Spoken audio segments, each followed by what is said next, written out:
This video is a crash course on advanced Figma prototyping with variables. We're going to talk about when to use variables versus variants, why this is a pretty big deal for our handoff and our prototypes, and then we'll get into the how. We'll look at some basic playgrounds, some use cases for components, and I have two flows that we're going to build to really see what variables make possible. To start, let's really nail down when it makes sense to use variables in our prototypes. Here's my general rule of thumb. If you are prototyping an interaction that's happening on the UI element that you're interacting with. So like you're clicking on some kind of a card or you're hovering over some element and you expect that component to change, that's where traditional variants and interactive components are probably going to be your best bet. You don't really need variables there. It's going to end up being a little bit redundant most of the time.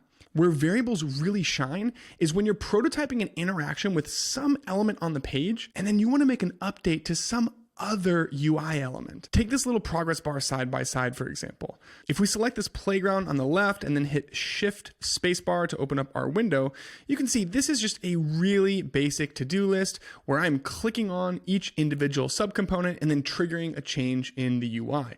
Perfect use case for variants. But once we start to add in other elements, like this progress bar, for instance, this is where variables are really going to make a big difference. When I click on these to-dos, it's updating this progress bar above.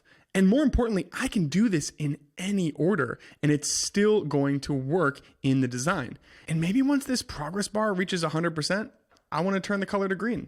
And maybe I'll drop in some God rays and reveal a continue button too.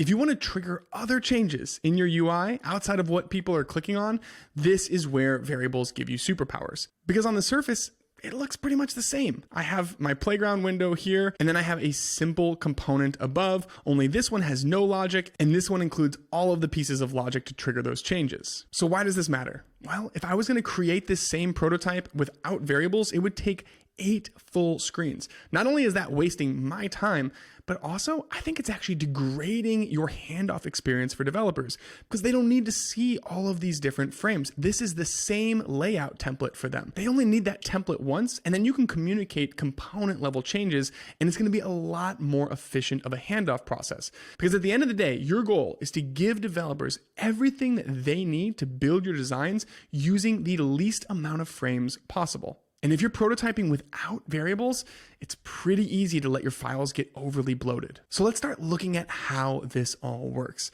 I spun up a little playground over here so you can start to get familiar with how variables work in our prototypes.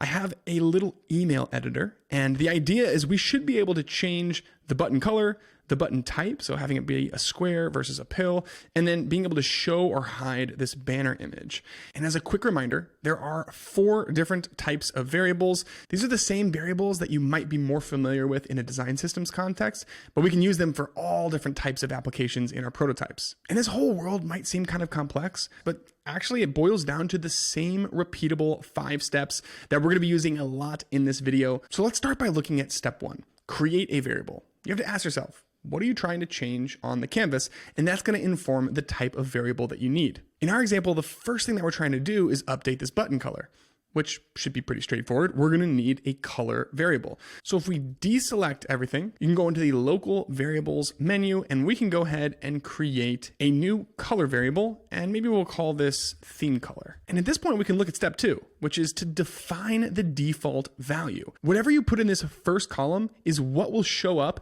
by default in the UI. So in this case, we're kind of just going to match our template that we have below. So I'm going to go ahead and open up this library and I will make the button green by default. Now, the next thing we want to control is showing and hiding this banner image. Now, if we think about showing and hiding something, that's always going to be a boolean variable because it's a simple yes, no, true, false decision. So if we go back into our local variables, let's just call this show banner. And by default, we'll set it to true, since we're just going to match this template. And then for our final configuration, we want to update this button type. So if you think about how to change the style of this button, it's going to be dealing with the border radius. And the border radius trickles down into ultimately just a number. How big is this border radius? So that should tell us that we're going to need a number variable. So we can go ahead and create this number and we'll just call this border radius. And by default, we can set that to 8 pixels. So we've knocked out the first two steps. The next thing we're going to do is bind the variable to your UI, which is really just a fancy way of saying connect some UI element to the new variables that you've just created. And where you make this connection depends on the type of variable that you've created. For a color variable, that's the most straightforward because it's going to work basically the same as our styles. If we hit the 4 dots, you'll see we have a new collection called email editor, and here is our theme color. So I can make that association. And while we're in the button, we can just look at the border radius. So in the same way that we would attach variables to something like a component in our design system, when you hover over this box, you're going to see the variables icon. You can click that and just search for our new border radius variable, and this will tell you that it is successfully mapped to that value. Now, the last thing we want to do is bind this header image. And whenever we're using boolean variables to toggle visibility, we're going to go to the layer box here, and if you right click on the eye icon, that's going to bring up all of the boolean variables that you can attach it to. We can go ahead and select our show banner, and we're good to go. So let's come over to our list again. We've bound the variable to our UI. The next thing we want to do is test that connection. Before we get lost into a prototyping panel, let's just make sure that things are set up correctly. So the way that we're going to do that is we're going to open up the local variables menu like this, and then we can just start changing some values to make sure that those updates are reflected in the UI. So if I click on the theme color, can I change the button? Yes, I can. What about the banner? Perfect. And then lastly, can I change the border radius? Good. So at this point, we know that everything is mapped correctly. We just have to move to step 5, which is to set up our triggers and actually define those prototyping interactions. So let's start with our button color. If we click on one of these guys up here and head to the prototyping tab, we can create a new interaction. And whenever we're prototyping with variables, everything's always going to end in this set variable action. That's how we make changes on the canvas. So let's go ahead and set variable. And we're just going to search for our new theme color. And whenever you click on the blue one, we just want to change it to the blue one. Now, at this point, a handy trick when you're prototyping with variables is to copy and paste the interactions. So if you click to the left of this interaction here, you can actually go Command Option C, select something else, and then Command Option V over it. And that way you get that same starting point. Now, this is obviously a pretty simple example, but when you start stacking on a lot of different actions, that becomes really, really valuable. So let's just update these really quickly.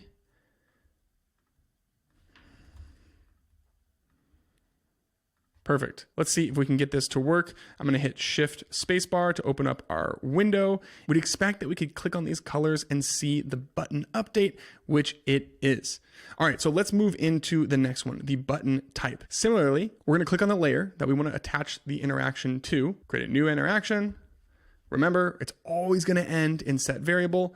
So we're going to go set variable, border radius, and when you click on the square, we want it to be 8 pixels. So in this right expression, we just type the number 8 because it's a number variable. Similarly, on this pill here, we can select the border radius and then write the number 2000 or whatever big number that you want. So now that's set up, we're telling Figma, when this is clicked, change the border radius value to 2000, and it will. And not only that, this is going to work regardless of which color variable is added. These are all behaving independently without needing any additional frames. So really quickly, let's just land the plane and attach our banner image here.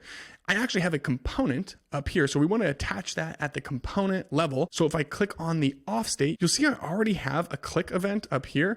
You can actually hit the plus icon and add an additional interaction to this click event. So I want to set variable. Remember, I have the show banner. When it is false and you click on it, then we want to set it to true. And then if we really quickly do the opposite of that, we want to set variable show banner to false. So let's go ahead and see how that looks in our prototype. If we click on this, nice, it's disappearing. But if you look closely, see how it's kind of lagging? There's a little delay. And the reason has to do with the order of our interactions. So if we open up this prototyping window again, see how the set variable is at the bottom? As a general rule of thumb, you always want to have either the change to or the navigate to as the last item in your interactions. If you ever have a bug or something's just not working the way that you think it should, check this order, because 99% of the time, this is actually how you're going to fix it. So let's just change that order quickly in the other state. Perfect. Now, if we go back into the prototype, see how much smoother this is? Pretty cool, right? So that covers some pretty basic interactions to give you an idea of how prototyping with variables works. But where it starts to get really interesting is when you use variables to control the state of our components in a design. So I've created a second email playground. Now there are two different configurations. The first is updating how many cards to show in this little grid here. And then we have a toggle to turn on and off the images. So if I click on the main component and navigate up, you'll notice we have a card component, which is nested inside of a card grid that allows me to show either 1, 2, or 3 items. And I've used these numbers to name my variants. So let's walk through our steps again. Number 1, create a variable. Ask yourself, what do we want to change? And maybe let's start with showing or hiding the image, since that's already a little bit familiar. We know that this is a simple yes, no, and we can use a boolean variable for it. So let's quickly spin that up. We can create a new boolean. Maybe we'll call this one show thumbnail, and by default, we'll set it to true. Now, this is where it's going to get a little bit different, because sometimes your boolean variables are mapped to components. If we open up this component here, you'll see there is a simple boolean component property that's going to show or hide that image. So we don't want to just select the image layer. In this case, we have to go to the instance of the component to bind that variable to it. So if I select my card grid and hit enter, then I can select all of these nested cards, and I can go in here and see how you hover over the component properties area, and it's going to reveal that variables icon. Now we can search for our new boolean variable and assign it within the component properties box. So now we can move to step 4 to test that connection really quickly. If we zoom out and toggle show thumbnail, you'll see all of the instances of that component are updating. From there, you can wire up the prototyping interactions the exact same way, but for the sake of time, let's move on and look at how we would do this in a situation where we're not dealing with a component that only has 2 variants. Instead, it has 3 or maybe even more variants, because we're going to write out the name of our variant that we want to show using variables. And I'll show you what that looks like. So if we go back to our card grid, you can see I've already named the variants 1, 2, 3. So we know that we can create a number variable to map that to. So let's open up our local variables here. We can create a new number variable. We'll just call this card number. And by default, we're going to match our template. So we'll just write 1. Now, because this is a component, we're going to bind it in the exact same way. We can click on the instance, head over to the component panel, hover over the assign variables icon, and now search for our new card number. So now let's test that connection. If we open up the local variables, this is an open text field. I can type anything I want here, but the idea is you want to write the name of the variant that you want to show. So in our case, I can just type 2 and update the UI automatically, or 3. But if I were to write banana, nothing's going to happen because there's no variant named banana. And that's the key takeaway. If you want to update the state of a component, you're simply writing the name of the variant that you want to show. If there are 2 variants, then you use a boolean variable. If there are 3 or more variants, then you're going to use a string or a number variable so you can write the names of your variants exactly. And here's how you'll wire that up for step 5. If we head to our number selector, you can click on a UI element. In this case, I'm going to click on the number 2, and I can hold down shift to select all of the number 2s. And now I can add a prototype interaction to all 3 of them. You can see I already have the click interaction. All we have to do is add a new set variable. We're going to search for the name of our variable. So in this case, it's the card number. And now we're just going to write the expression. What do we want to change this card number to? And this is where we write that variant name exactly. In this case, I'm going to just write the number 2. So let's do that again really quickly. Set variable. And one more time.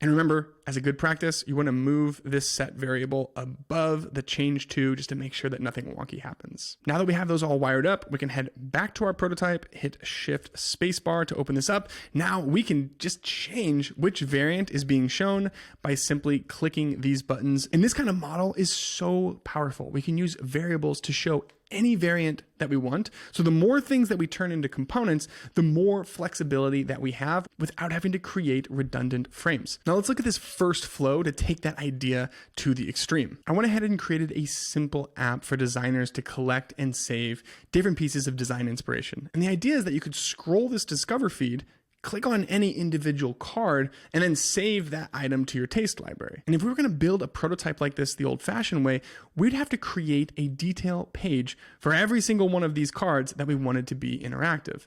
Again, not only is that going to take time, but it's going to clutter the heck out of our files.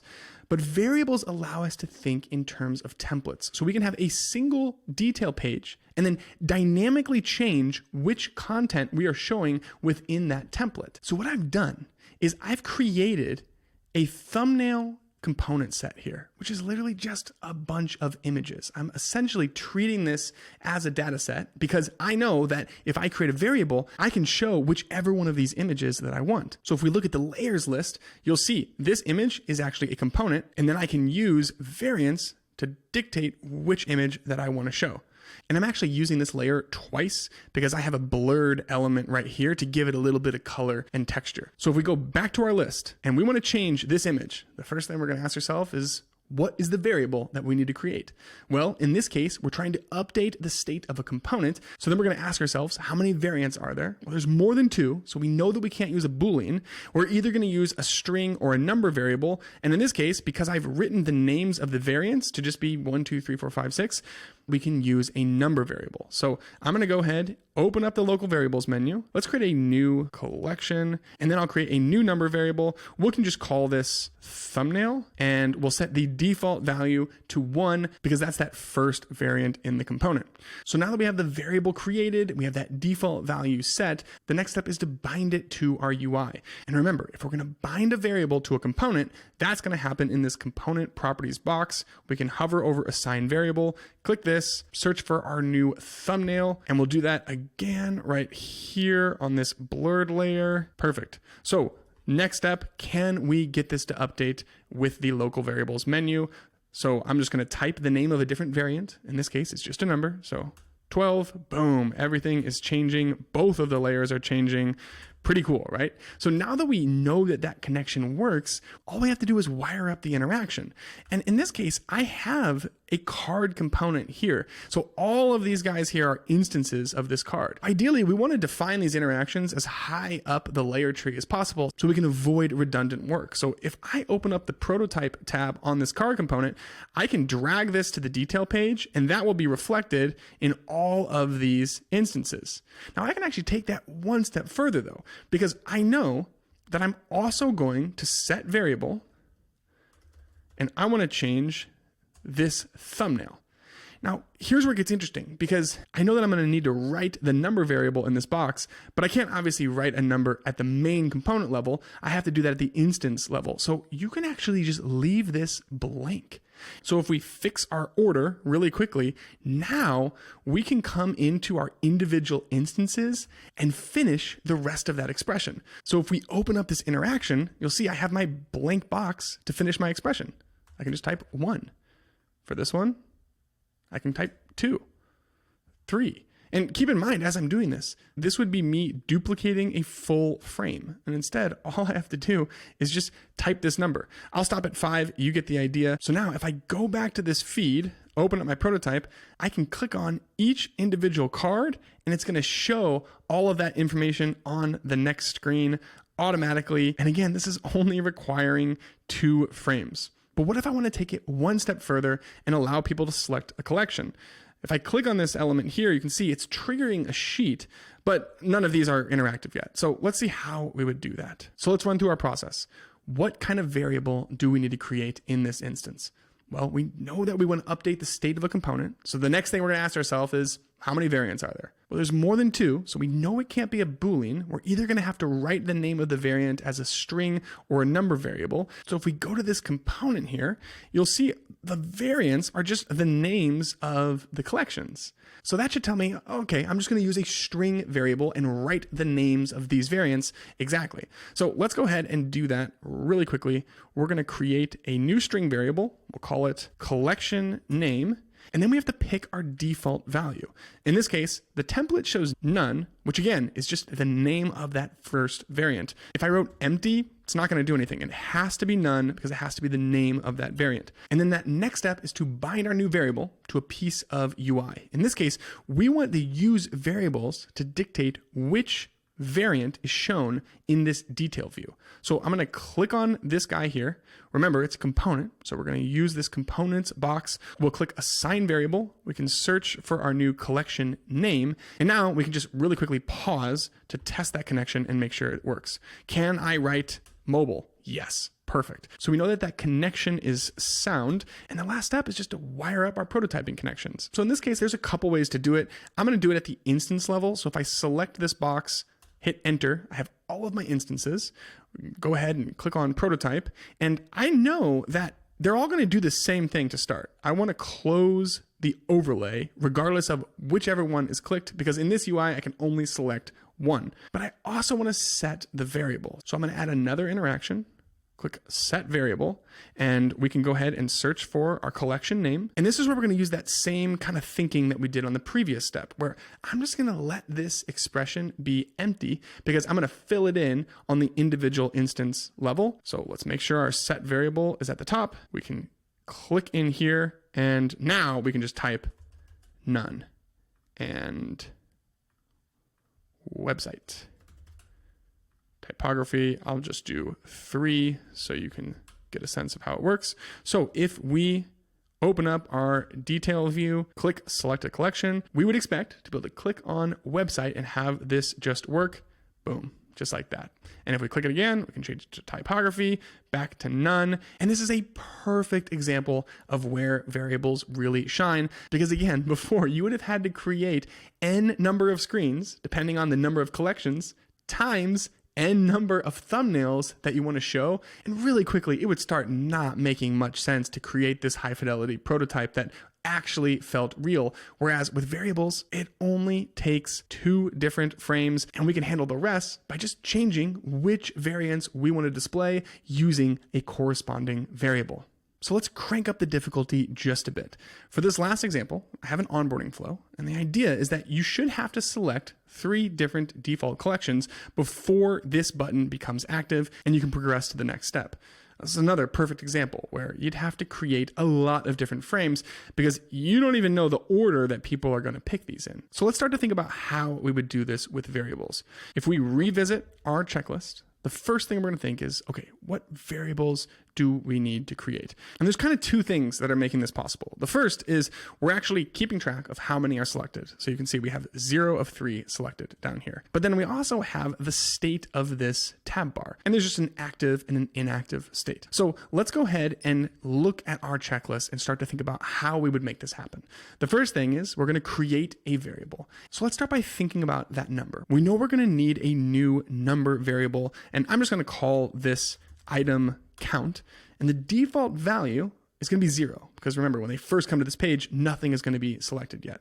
So now that we have that created, the only place in my designs where I have to bind the variable to a specific piece of UI is this little number here. And pay attention to how I've structured this. See how it's 2 separate text layers? Whenever you want to show a number or a string variable in your UI, you need to isolate a piece of text that you can map to that variable directly. So I have this standalone layer here. And whenever you're binding a variable to a piece of text, you're going to head over to the text properties, and there you'll find your friendly variable icon. You can go ahead and search for item count, and it's going to show the variable that's bound below. So let's go ahead and test that connection.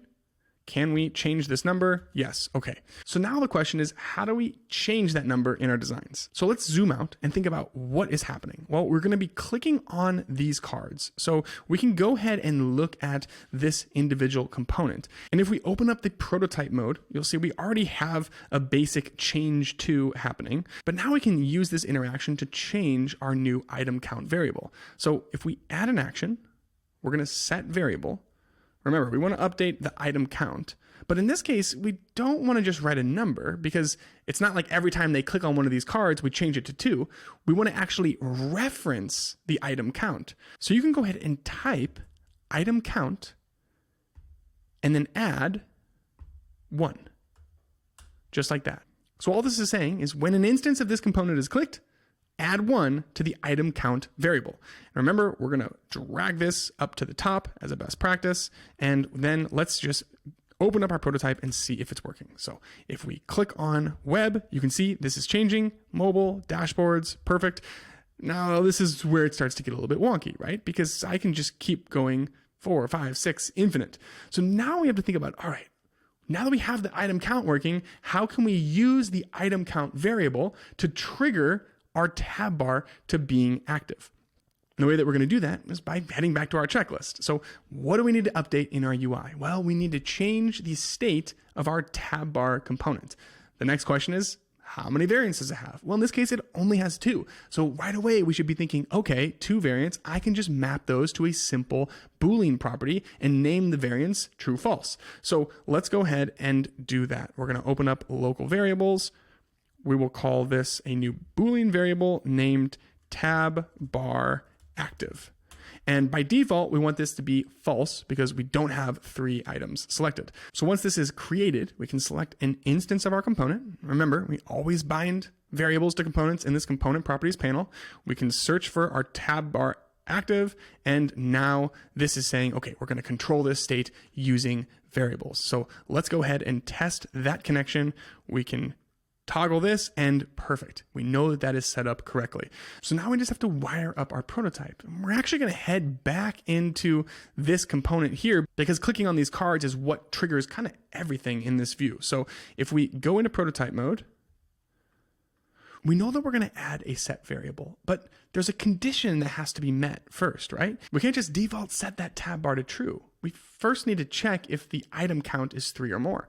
And this is where conditional statements become really, really powerful. Remember, every time that we're prototyping with variables, it's always going to end in a set variable. But sometimes you have to wrap your set variable in a conditional statement. And that's the best way to think about conditional statements. They're really just wrappers for our set variables. So let's go ahead and create a conditional. And the first thing you'll see is an if statement. And this is where we have to write out what condition needs to be met. So in this case, we're going to say, if the item count is greater than or equal to 3, then what do we want to do? This is where we add our action. And so if that is true, then we know, well, okay, the tab bar can be active. So now we get to our set variable. We can search for our tab bar and set that to true, which is going to show the active state. So let's just read this statement. We're saying if the item count variable is greater than or equal to 3, then set that tab bar to active.